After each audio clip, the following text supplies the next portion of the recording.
welcome to a brand new edition of our daily news program. To the headlines. Gaza still counts its victims as the Zionist occupation keeps targeting the Palestinian people for the fifth consecutive day. The Prime Minister Ayman bin Abdurrahman expounds the general policy of the government before MPs, taking stock of the different economic indicators. And the sword of the matchless resistance leader Emir Abdelkader is finally restored by Algeria, a real added value to our collective glorious memory.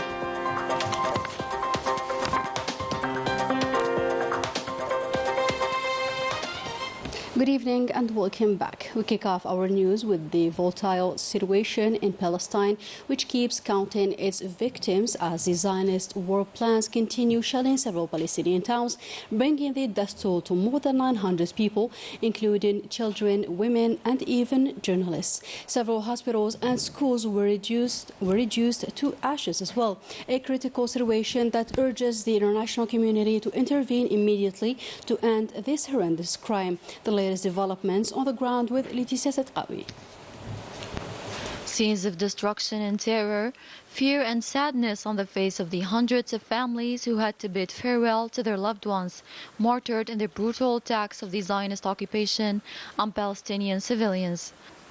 For days now, Gaza Strip is the target of the barbaric raids and extremely violent bombings perpetrated by the Zionist warplanes and artillery, claiming so far more than 800 Palestinian martyrs, including women and children and even journalists, shot dead while exercising their profession and covering these cruel aggressions by the occupier's army, a practice that is not new to the Zionist entity, who shot dead before Palestinian journalist Mohammed al-Salhi and Palestinian famous journalist Shireen Abu Akleh.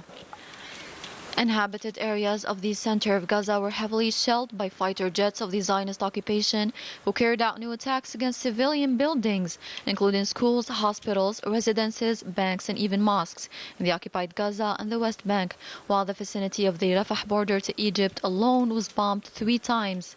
Gaza Strip is under a total siege as announced by the occupation forces, who are endangering the lives of civilians, depriving them from their basic rights needed for survival, such as electricity, food, water, and even fuel.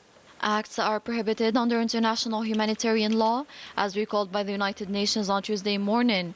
On the same topic, the international organization requested the opening of a humanitarian corridor to provide essential medical supply to these areas, where more than 187,000 people took shelter in schools and other public places. The European Union and the Gulf Cooperation Council have pleaded on Monday for sustainable financial support to Palestinians at the end of a joint meeting of their foreign ministers in Oman. On the other hand, thousands of people took to the streets in massive demonstrations around the globe, namely in the United States, Ireland, and Sweden, to denounce these criminal aggressions on Gaza Strip and the occupied West Bank, which are qualified by experts as war crimes.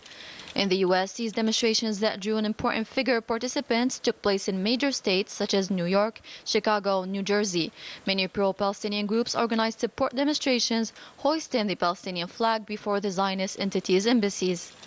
Similar demonstrations took place in Madrid, London, and other world capitals. Demonstrators called on the international community to shoulder their responsibilities towards the Palestinian cause.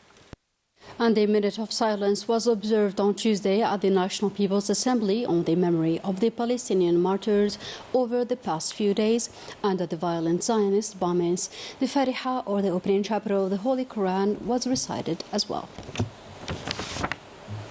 And during this plenary session, presided over by Brahim Boughali, Prime Minister Ayman bin Abdurrahman expounded the general policy of the government, namely the government's activities and actions in the different sectors during the period of September 2022 to August of 2023. More insights with Melissa Kovash. In his intervention, Prime Minister bin Abdurrahman affirmed that the government achieved a major process in the implementation of the President of the Republic's commitments, while maintaining the social policy of the country despite the unfolding economic and geopolitical situation in the world. بالرغم مما ميز السياق الدولي من ظروف The government was able to adapt itself with the changes occurring on the international scene by adjusting the public policy to the international context and opting for proactive policies in accordance with the President of the Republic's guidelines, which allowed the resilience of the national economy and followed the social policy of the state. It also allowed the strengthening of the judicial system so as to enshrine good governance in parallel to the development of infrastructures, the launching of strategic projects while investing within the framework of an economic approach. This was established without the use of external debt, which reflects the proactive vision of the President of the Republic in his management of public affairs. وهو ما وجب التنويه به حيث ينم عن بعد النظر وعن التحكم في إدارة الشأن العام والنظرة الاستباقية للسيد رئيس الجمهورية. The Prime Minister also presented economic indicators showcasing Algeria's achievement in maintaining a constant growth at a time where the economic situation of several countries worsened.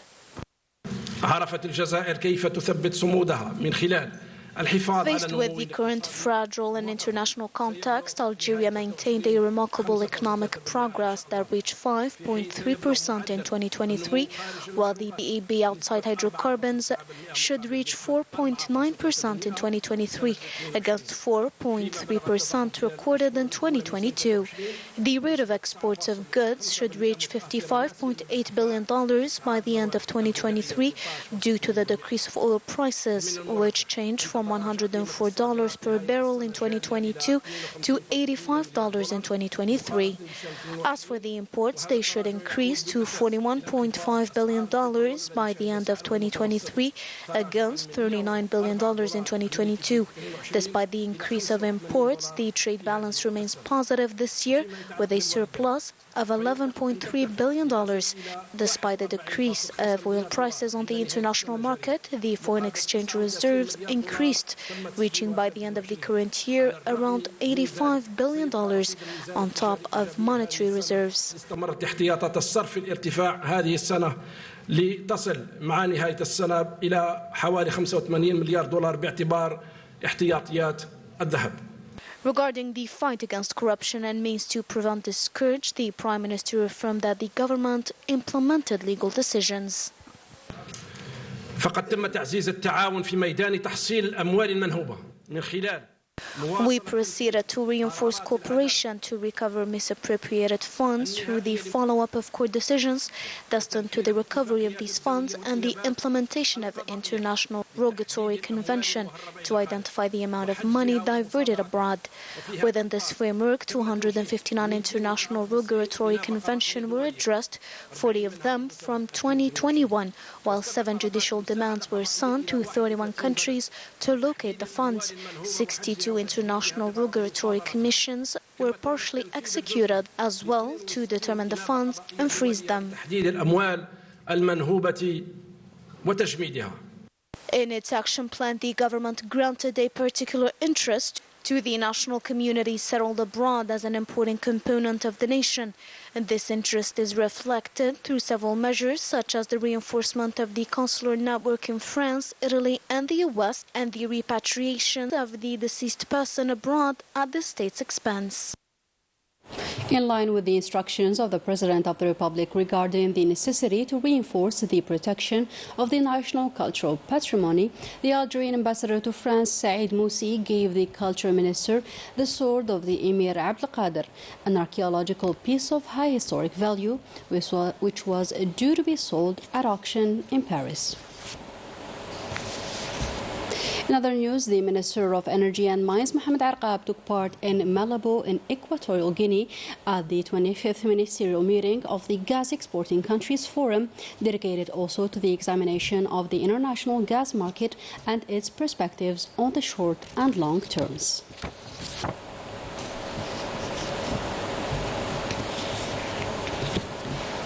Interventions and debates continue at the UN Fourth Commission in charge of decolonization. Representatives of several countries defended the right of the Sahrawi people to self-determination in line with the international legality. This was the case of the representatives of Costa Rica, Iran, Paraguay, French Guiana, the Community of Latin America States and the Caribbean, St. Vincent and the Grenadines, as well as Namibia. To Morocco now, where an important demonstration took place in support of the Palestinian people and against the normalization of the Makhzen regime with the Zionist entity. The Moroccans strongly denounced this humiliating position and consider it as a betrayal to the Palestinian cause. Najah Tayyar has the full story. Massive demonstrations were held in several Moroccan cities with the main slogan, "Reject all relations with the Zionist entity and reaffirm the support for the legitimate right of the Palestinian people to establish an independent state." Hundreds chanted anti-Zionist slogans in front of the parliament building in Rabat and La Place de la Nation, or the square in Tangier. The Palestinians have shown that their determination is unshakable, surpassing the strength of the Zionist occupier. This is a historical day. We come together to support our Palestinian brothers. We will never stop proclaiming Save Gaza, Free Gaza. The Palestinian cause will never waver. The Moroccan Front reiterated its unwavering support for the Palestinian cause and firmly condemned the shameful agreement concluded with the Zionist entity. The Moroccan people consider the Palestinian cause as a national issue. Its resistance is seen as a legitimate struggle. Al-Aqsa is very precious for us, just as it is for the Palestinians. It is a holy place of a great religious significance. Attacking Al-Aqsa is attacking us. The just cause of the Palestinian people has rallied the Moroccan society, which is unanimous in its call to give up any form of normalization with the occupying Zionist entity. To sports now, the national football team held their first training session in Constantine province ahead of their friendly game with the Cape Verdean side. The session took place with the participation of all players except for 8 Nouri on health grounds. To culture now, and especially music, the Higher National Institute of Music has promising plans for the new academic year, which kicked off on Monday. This highly important institute is the incubator of future artists, according to our field reporter Najah Tayyar. Located not far from the Martyrs Square in Algiers, the Higher National Institute of Music is a jewel on the Algerian musical scene. Behind its walls, young students wield instruments with virtuosity, playing the world's famous tunes.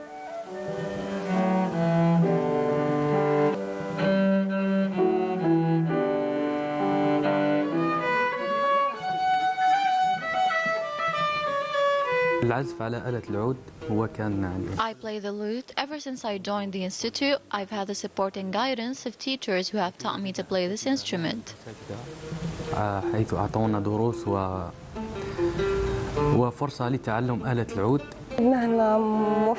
All the conditions are met for learning and improving every day. I have the opportunity to practice with teachers who have a great deal of experience.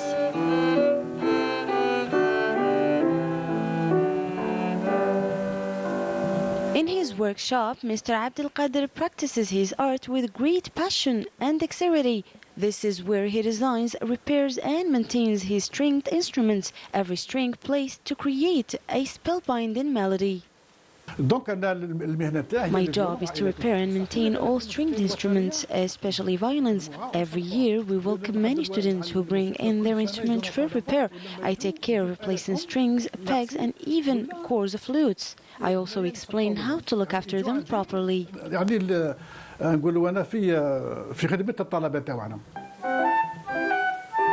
At the end of their training, students are awarded a diploma by the National Higher Institute of Music, a certificate that contributes to the development and promotion of Algeria's rich musical heritage.